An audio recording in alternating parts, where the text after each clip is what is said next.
이 시간 하나님께서 우리에게 주시는 말씀은 신약성경 누가복음 5장 1절부터 11절까지 말씀입니다.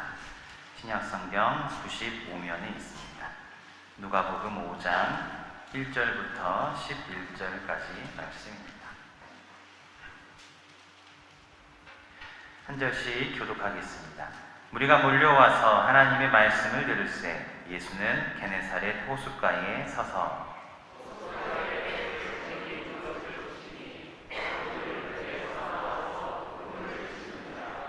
예수께서 한 배에 오르시니 그 배는 시몬의 배라. 육지에서 조금 떼기를 청하시고 앉으사 배에서 무리를 가르치시더니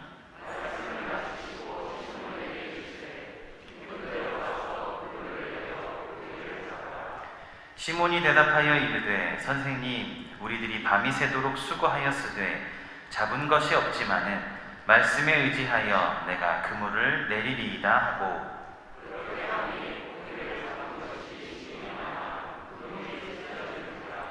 이에 다른 배에 있는 동무들에게 손짓하여 와서 도와달라 하니 그들이 와서 두 배의 채움에 잠기게 되었더라.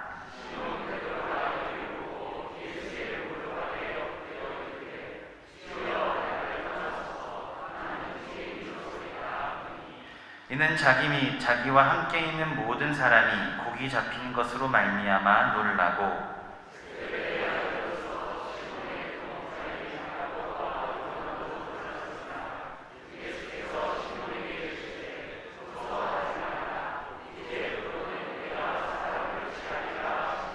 같이 읽습니다. 그들이 배들을 육지에 대고 모든 것을 버려두고 예수를 따르니라.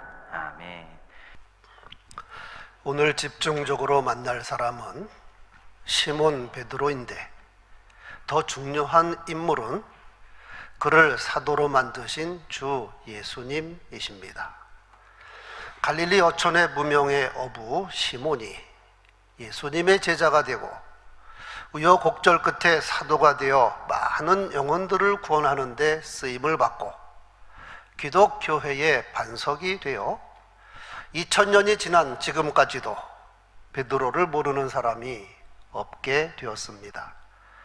로마 가톨릭 교회에서는 오버를 해서 그를 초대 교황이라고 억지 주장합니다.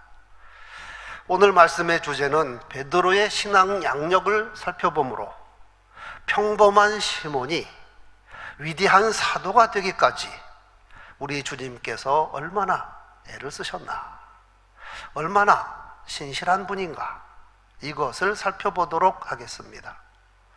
본문은 예수께서 4명의 제자를 전임 사역자로 부르시는 장면인데 이들이 예수님을 처음 만난 것은 이미 8개월 전입니다. 유대 세례 요한의 집회 장소에서 이미 만났습니다. 이들은 북쪽 갈릴리에서 물고기 잡는 어부를 하면서 세례 요한의 집회에 참석하기 위하여 남쪽 유대를 오갔던 것으로 보여집니다. 그러던 중 자기 스승인 세례 요한을 통하여 예수 그리스도를 소개받게 되었고 그곳에서 최소 5명이 예수를 만나 푹 빠지게 되었습니다. 그들의 이름은 안드레, 시몬, 요한, 빌립, 나다나엘. 하지만 이들은 아직 파트타임 제자였습니다. 그러다가 예수께서 공생의 첫 유월절을 맞이하여 예루살렘에 오셔서 성전 정화를 하셨고 이로 인하여 예루살렘이 발칵 뒤집혔습니다. 예수께서 약 8개월간 예루살렘과 유다 지방에서 사역을 하신 후 그리고 다시 갈릴리에 오셔서 가버나움을 중심으로 갈릴리 1차 사역에 들어가셨고 그 즈음에 갈릴리 호수에서 물고기 잡고 있던 그들을 드디어 풀타임 제자로 부르신 겁니다.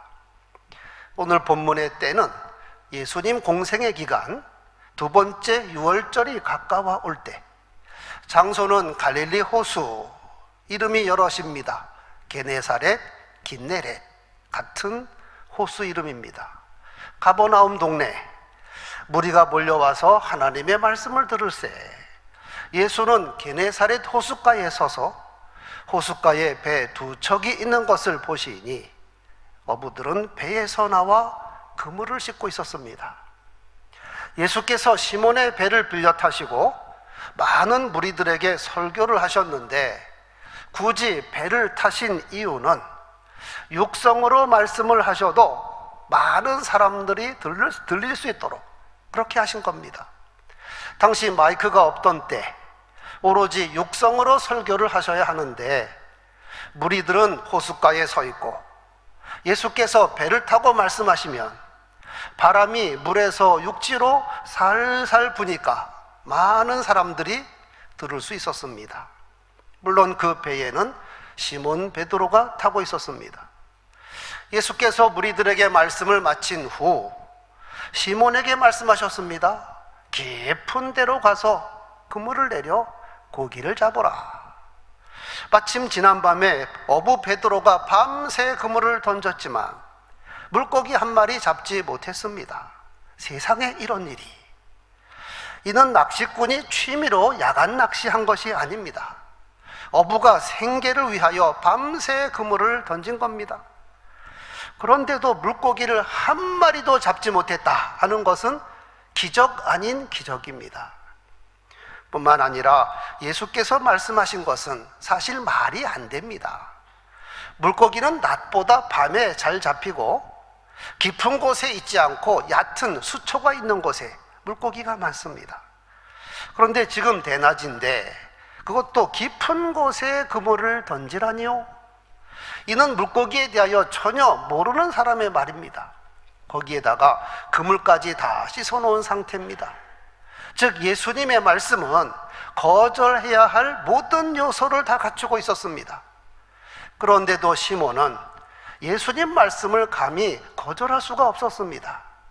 그간 가나 혼인잔치 사건을 비롯하여 예수님 말씀의 권능과 권능을 이미 체험했기 때문입니다. 그래서 대답하기를, 선생님, 우리들이 밤새 수고를 하였으되 잡은 것이 없지만은 말씀에 의지하여 내가 그물을 내리리이다. 그랬더니 물고기가 얼마나 많이 잡혔는지 그물이 찢어질 정도입니다. 이로 인하여 베드로가 얼마나 놀랐겠습니까? 자기 힘과 능력으로는 물고기 한 마리 잡지 못했는데 예수님 말씀에 순종했더니 그물이 찢어질 정도로 많은 물고기가 잡혔습니다. 이에 다른 배에 있는 동무들에게 손짓하여 와서 도와달라. 그래서 일단 그물을 끌어올렸더니 두 배에 가득 차게 되었더라. 이 모습을 본 주변의 많은 사람들도 깜짝 놀랐고 세베대 아들로서 시몬의 동업자인 야고보와 요한도 크게 놀랐다 하였습니다. 여러분, 사건만 보면 이거 대박난 겁니다. 생전 어부 생활하면서 이렇게 많은 물고기를 잡아본 적이 없습니다. 사실 예수님께 감사드리고 할렐루야 하면서 춤을 덩실덩실 추어야 마땅합니다. 하지만 순간 시몬 베드로는 마음의 두려움에 사로잡혔고 온몸이 얼어붙었습니다. 이유가 무엇일까요? 물속을 훤히 들여다보시는 주님, 분명 내 속도 훤히 들여다보시고 다 아실 텐데 이런 전능자 앞에서 나 같은 죄인이 도저히 있을 수가 없구나. 예수 무릎 아래 엎드려 말하기를, 주여 나를 떠나소서, 나는 죄인이로소이다. 이것이 예수를 제대로 만난 사람의 고백입니다. 나는 죄인이로소이다. 이에 예수께서 시몬에게 말씀하시기를, 무서워하지 말라. 이제 후로는 내가 사람을 취하리라. 내가 말씀에 순종하여 그물을 내렸더니 이렇게 많은 물고기가 잡혔지? 이제 내가 나를 따르면 이렇게 많은 사람들이 구원을 받을 것이다. 그러니 두려워 말고 너는 나를 따르라. 이 말씀은 내 처자식도 뒤로 하고 직업도 버리고 이제 나의 전임 제자가 되라 하는 겁니다. 그런데 베드로는 생각 좀 해보고요, 기도 좀 해보고요, 이런 단서도 없이 배를 육지에 대고 모든 것을 버려두고 예수를 따르니라. 정말 드라마틱한 제자 선발이요, 베드로의 인생이 바뀌는 순간입니다. 그런데 우리가 더 주목해야 할 말씀은 예수께서 말씀하신 이제 후로는 내가 사람을 취하리라. 말씀에 순종하니 어마어마한 물고기가 잡힌 것 같이 내가 계속해서 내 말에 순종하면 이와 같이 사람을 낚을 것이다.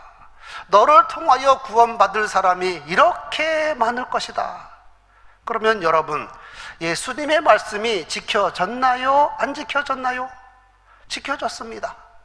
예수 부활 승천 후 성령이 강림하고 베드로가 설교했을 때에 하루에 회개하고 구원받은 사람이 3,000명이라고 성경은 기록하고 있습니다. 그런데 베드로가 여기까지 이르기에 다사다난했던 것을 우리는 기억해야 합니다.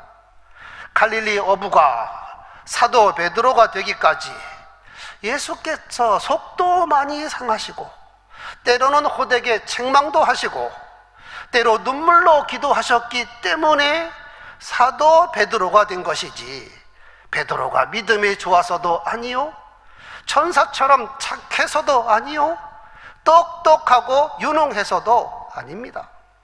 우선 베드로는 예수님 공생애 내내 동역자들과 다퉜습니다.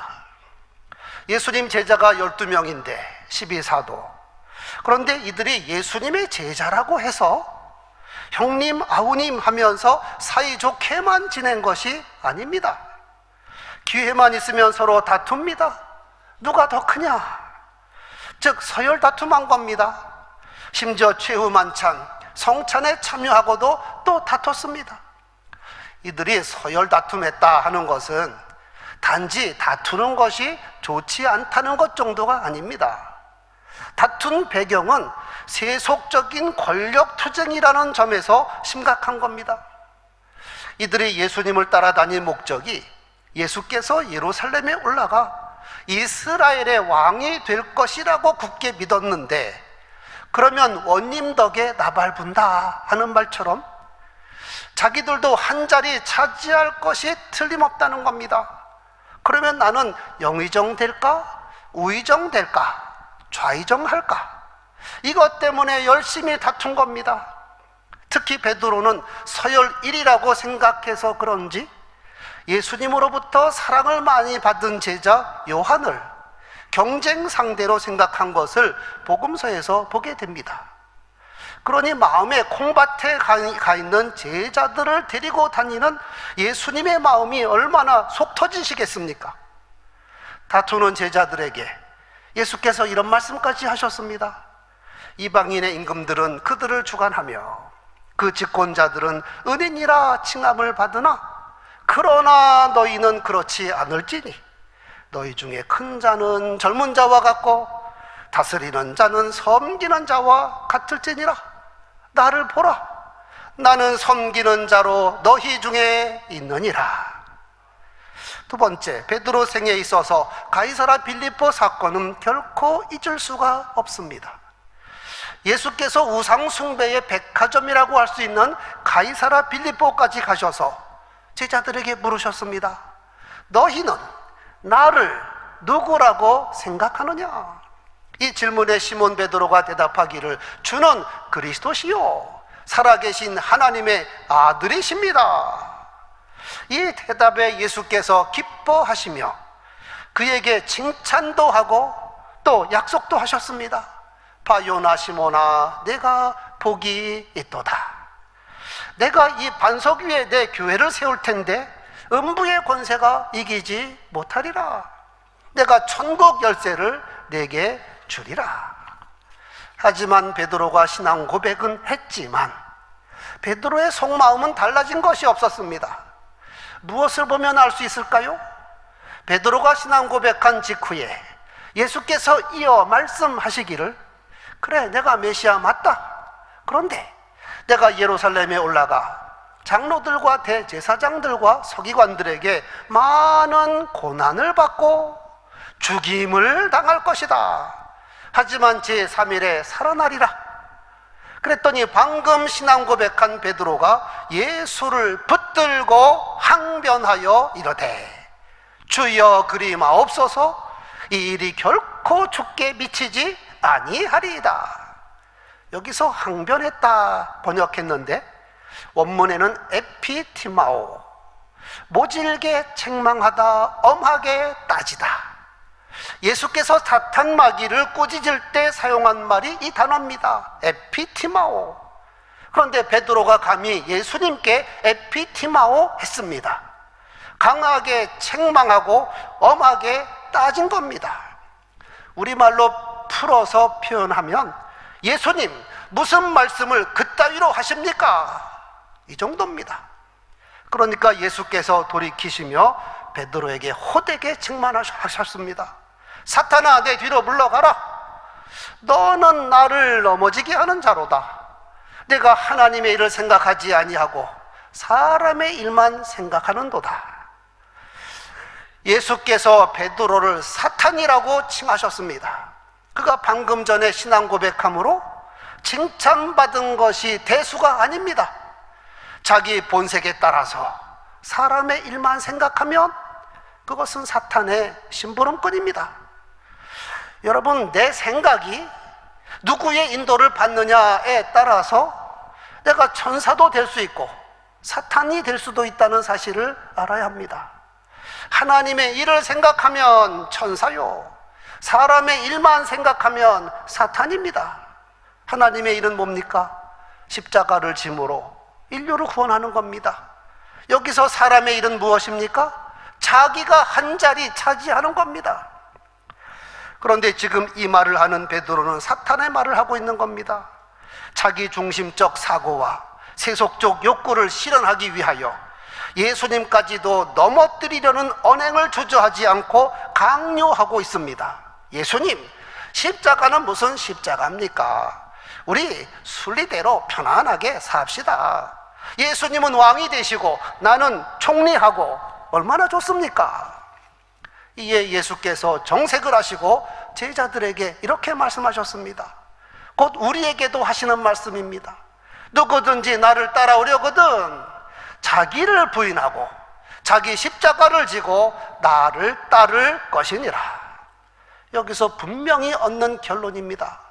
우리의 믿음은 거듭난 심령 위에 자기를 부인하는 마음에 있어야지, 아무리 좋은 신앙 고백을 했더라도 믿음의 기초가 부실하거나 자기 부인이 되지 아니하면 그것은 믿음이라고 할 수 없는 겁니다.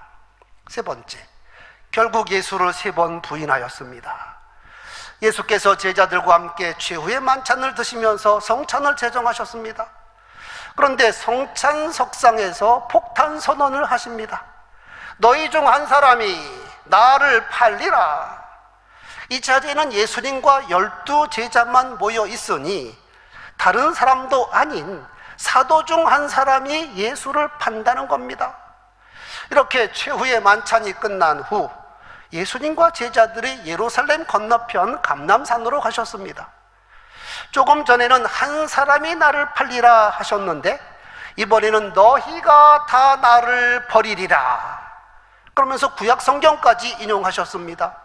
스가랴서 13장 7절입니다. 기록된 바 내가 목자를 치리니 양들이 흩어지리라 하였음이라. 이 말씀을 들은 베드로가 마음이 심히 불편해졌습니다. 왜 예수님은 자꾸 이런 말씀만 하시는 걸까? 너희 중 한 사람이 나를 팔아넘기리라 하시더니 이번에는 너희가 다 나를 버리리라. 베드로가 큰 소리로 말했습니다. 주님, 다 주님을 버릴지라도 나는 그리하지 않겠습니다. 역시 수제자다운 말입니다. 그러나 이어지는 예수님의 말씀은 충격적입니다. 베드로야, 내가 진실로 내게 이르노니 오늘 밤 닭이 2번 울기 전에 네가 3번 나를 부인하리라. 이 말씀을 들은 베드로는 더 견딜 수가 없었습니다. 예수님이 나를 못 믿으시는구나. 그래서 이런 말까지 합니다. 내가 주와 함께 죽을지언정 주를 부인하지 않겠습니다. 주님, 나는 내 목숨을 걸고 주와 함께 갈 것입니다. 나는 절대로 주님을 배반하지 않습니다.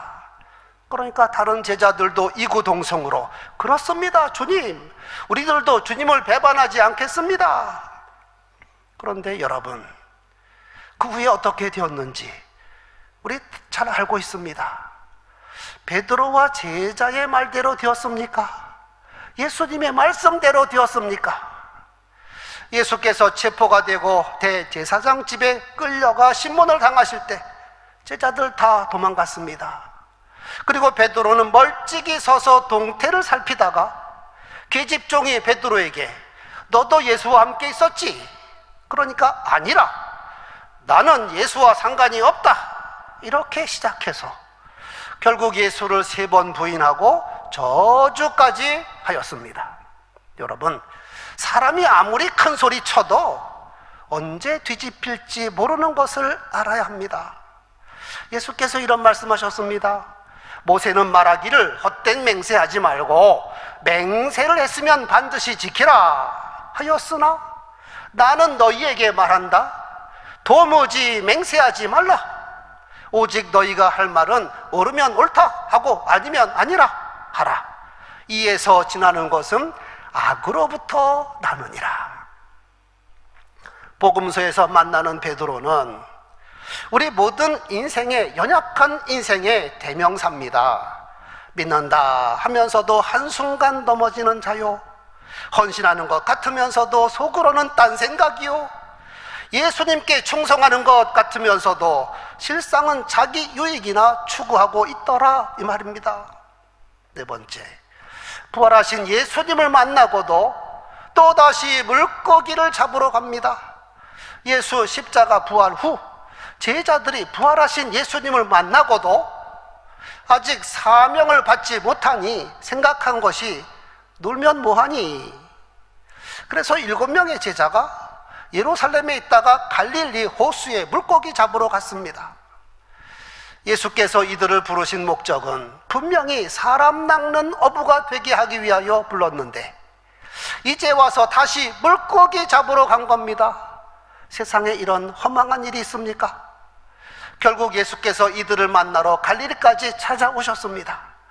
그리고 물고기 153마리 잡는 이적을 보이시고 이들에게 조반까지 먹이신 후에 시몬 베드로에게 물으셨습니다.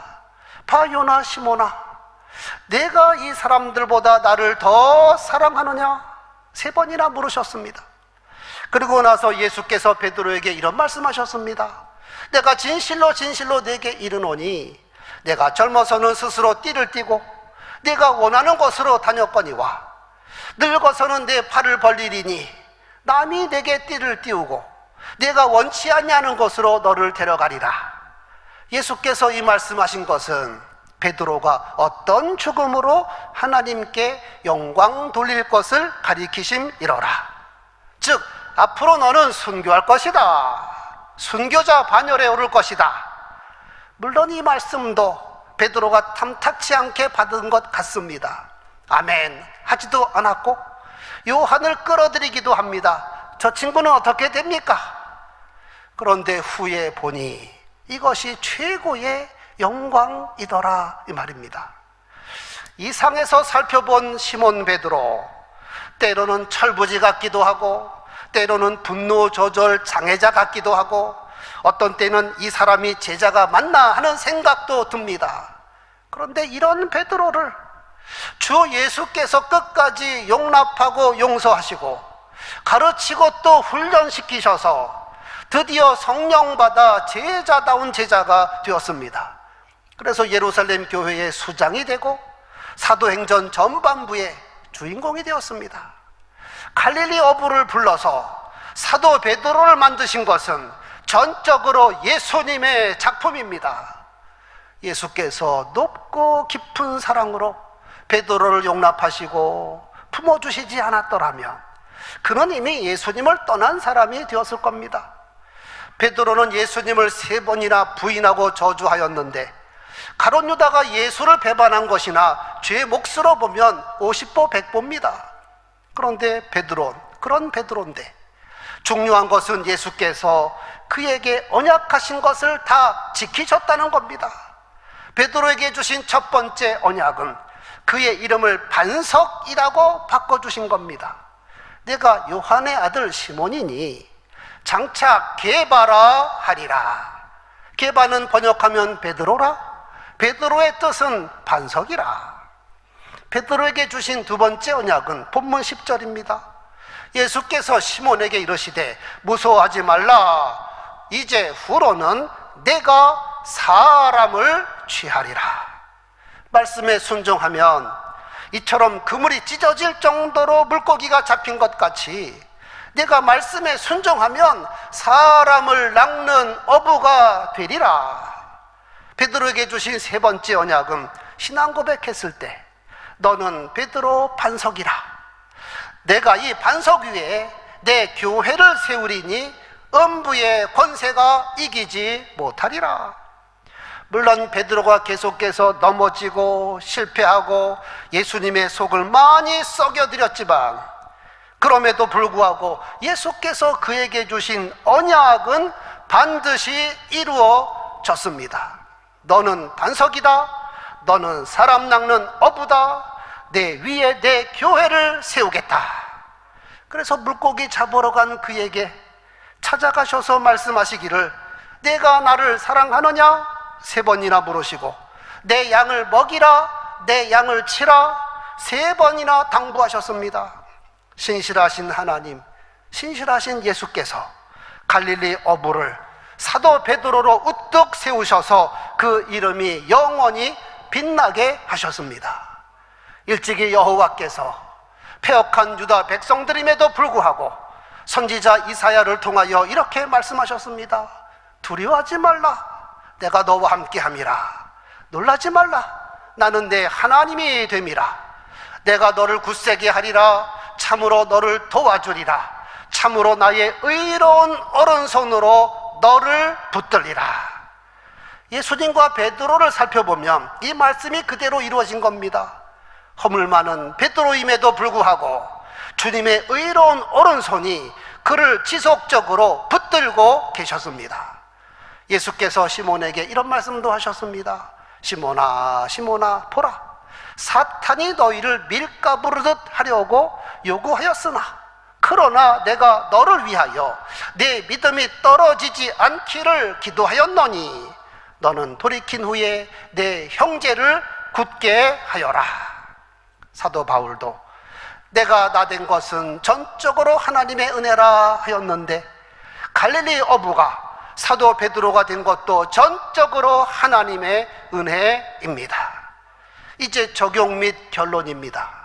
그 예수께서 이 시대 우리 한 사람 한 사람 불러주셨습니다. 사울처럼 예수를 대적한 우리들이요, 베드로처럼 허물 많고 지극히 연약한 우리들인데 그럼에도 불구하고 지금까지 일마다 때마다 우리를 지키시고 용납하시고 용서하셔서 오늘 우리가 있게 되었습니다. 주 예수께서 우리를 불러주시고 이토록 큰 은혜 베푸신 목적이 그저 나 하나 구원받으라고 부르지는 않았을 것입니다. 사람 낚는 어부가 되라고, 이 시대에 예수의 이름을 드높이라고, 적어도 내 가족과 주변의 사람들이라도 구원하라고 내가 너를 지명하여 불렀나니. 성도 여러분, 주님께서 내게 주신 언약을 언약으로 믿고 그 언약이 다 이루어지게 되기를 소원합니다.